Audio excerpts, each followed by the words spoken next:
Hi, this is B and welcome to Alimenta's cooking episode. Today I'm going to be sharing with you my very special cauliflower scramble. There are about 10 ingredients in this recipe. Some of them are optional and I'll let you know along the way. So let's get started. Here I have a cast iron pan, and so I'm going to add about 1 tablespoon of avocado oil, which you guys know, it is a monounsaturated fat, and it's actually perfect for cooking anything above 325 degrees. I'm just gonna move that around a little bit. So here I have about 12 ounces of riced cauliflower. I'm gonna be throwing that in. Let's see if I can get this. Yeah, it is hot. Perfect. Nice. You get all those little pieces of cauliflower in there. Okay.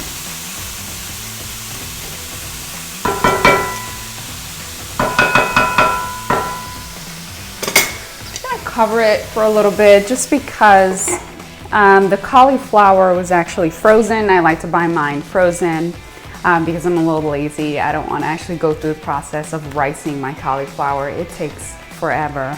So I'm going to check the cauliflower now. It's been probably in here for about a minute or so.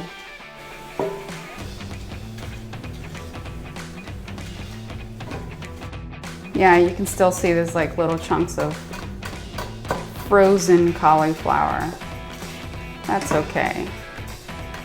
It's quite all right. Let's just get started with the rest of the ingredients. First ingredient that I'm going to start with, which is always my favorite, is nutritional yeast. I have about 3 tablespoons here of nutritional yeast. Powerhouse, packed with proteins and all your essential amino acids. I'm gonna give that a bit of a twirl. It's pretty savory. It's one of the reasons why I like to use it. Looks like it's well mixed. So the cauliflower, I just want to let you guys know, it is known as a cruciferous vegetable. And you're like, what is cruciferous? Cruciferous is a leafy green. It's actually a leafy green family. And it's funny because you're like, well, cauliflower isn't really leafy green. It's an exception. So like the kales and, you know, spinach, those are cruciferous vegetables, but cauliflower and cabbage are not. They're the only exception. It's high in fiber, B vitamins, and it's loaded with antioxidants and phytonutrients. So just a little facts for you. Our next 2 ingredients, I kind of put them together because I've run out of some place to put them in. So I have here 1 teaspoon of turmeric. It's great at helping to prevent, you know, heart disease and Alzheimer's and cancer.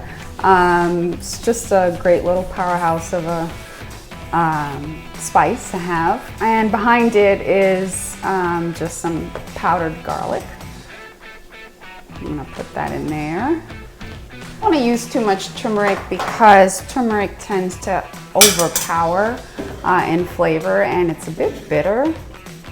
So I don't want it to take over. You can see now that the cauliflower is starting to soften and it's starting to take on a nice golden color. This is not going to taste like eggs, guys. It's just a plant-based breakfast alternative, especially for individuals that aren't looking for soy-based breakfasts like tofu. This is a nice option. So next up is cumin seeds. You guys probably, for the most part, I've always used cumin powder. But you know, I find these guys to be pretty flavorful. Cumin helps to promote indigestion and it's rich in iron. But I noticed that when I put, this is about a teaspoon, guys, of this in anything, when it's a seed, for some reason it just has such a better flavor. It adds a better flavor than powdered cumin. So we're just building our breakfast here, one ingredient at a time. All right, so next up is black beans, my favorite. It's nutrient dense and it helps to reduce blood sugar levels, especially after a meal. It's just a wonderful bean to have in your pantry.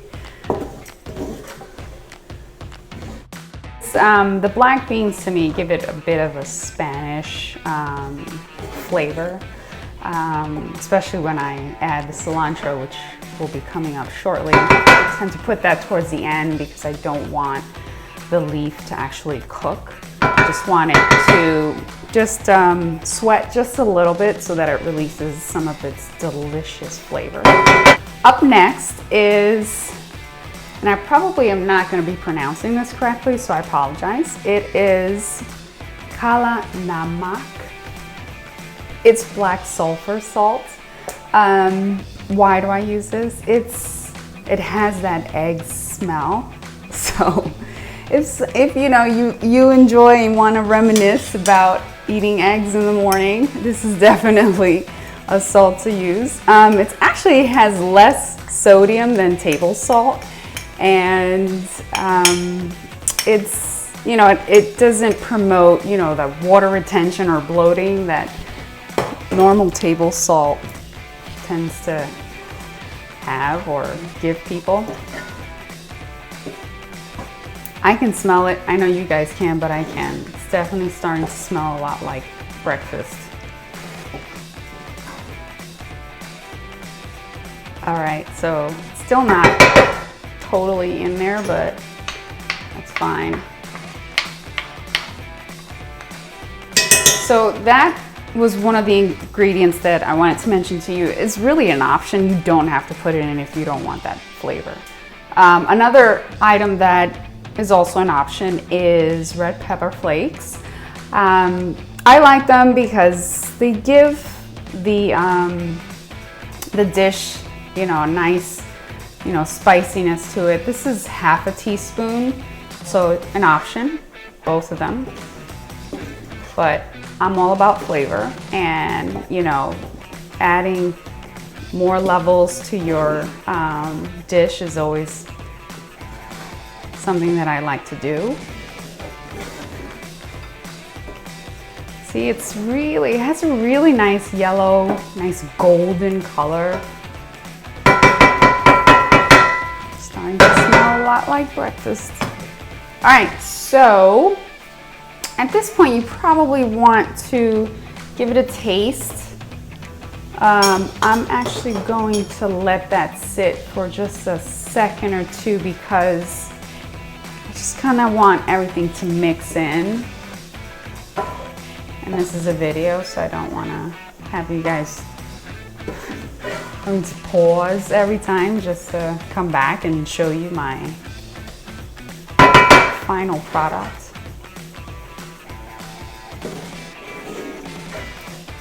I mean, I guess I can because it's a video where I can always pause it, but I'm just not feeling it today.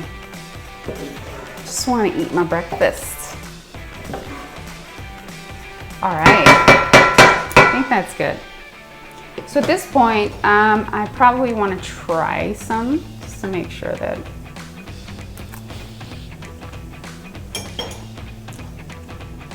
you don't need to add any salt. The black salt actually was sufficient, half a teaspoon. But you know, it's up to you.